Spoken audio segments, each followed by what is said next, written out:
semua. Bagaimana sih sejarah radar? Istilah radar sendiri pertama kali digunakan pada tahun 1941, menggantikan istilah dari singkatan Inggris RDF, Radio Direction Finding. Namun perkembangan radar itu sendiri sudah mulai banyak dikembangkan sebelum Perang Dunia II oleh ilmuwan dari Amerika, Jerman, Prancis dan Inggris. Sementara itu, terobosan yang paling signifikan terjadi pada tahun 1939 dengan ditemukannya pemancar NBSP, gelombang mikro NBSP, berkekuatan tinggi. Keunggulan dari pemancar ini adalah ketepatannya dalam mendeteksi keberadaan sasaran, tidak peduli dalam keadaan cuaca apapun. Di akhir tahun 1940-an, radar telah diintegrasikan ke dalam sistem pemanduan lalu lintas udara. Sejak itu telah banyak kemajuan yang dicapai baik peralatan maupun prosedur sehingga radar saat ini mempunyai kinerja jauh lebih baik dibandingkan yang dibayangkan semula pada beberapa tahun yang lampau. Apa saja sih radar itu? Salah satunya adalah PSR. Jadi Primary Surveillance Radar atau PSR adalah sebuah peralatan pengamatan yang menggunakan metode pemancaran gelombang elektromagnet ke angkasa. Apabila gelombang elektromagnet tadi mengenai sasaran maka akan memantul kembali, juga berbentuk gelombang elektromagnet yang sangat lemah.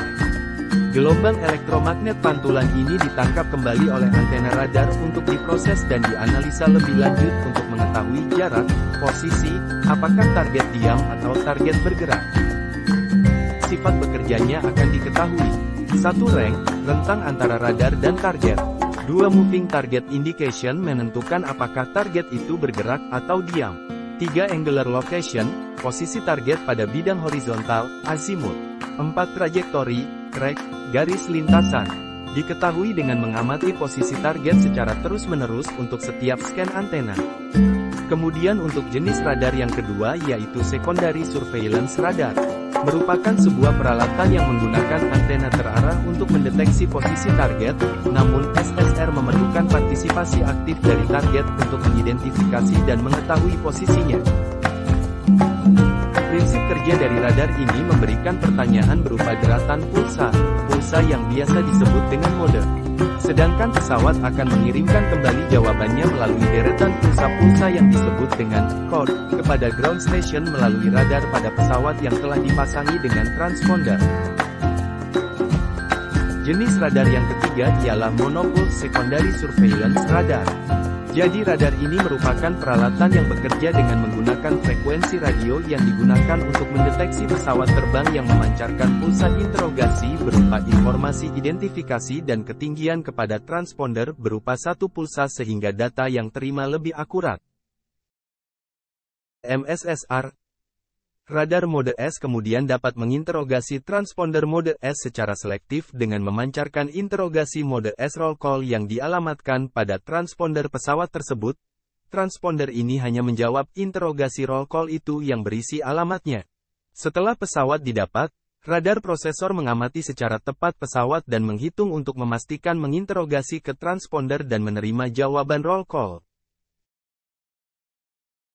Selanjutnya ada ADSB. Peralatan ini hampir mempunyai fungsi yang sama dengan radar. ADSB adalah teknologi pengamatan yang menggunakan pemancaran informasi posisi oleh pesawat sebagai dasar pengamatan sinyal pancaran. ADSB diterima oleh stasiun penerima ADSB di darat untuk diproses lebih lanjut dan ditampilkan melalui layar monitor. Posisi GPS yang dilaporkan oleh ADSB menjadi lebih akurat dibandingkan posisi yang dihasilkan oleh radar dan juga lebih konsisten. Tujuan dari ADSB. Yang pertama yaitu untuk meningkatkan keselamatan, meningkatkan kapasitas dan efisiensi dari operasi sistem wilayah udara nasional.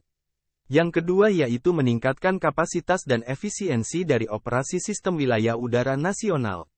Yang ketiga yaitu mengurangi penempatan radar. Peralatan yang terakhir yaitu MLAT atau Multi-Lateration. Seperangkat peralatan yang dikonfigurasi untuk memperoleh informasi posisi dari sinyal.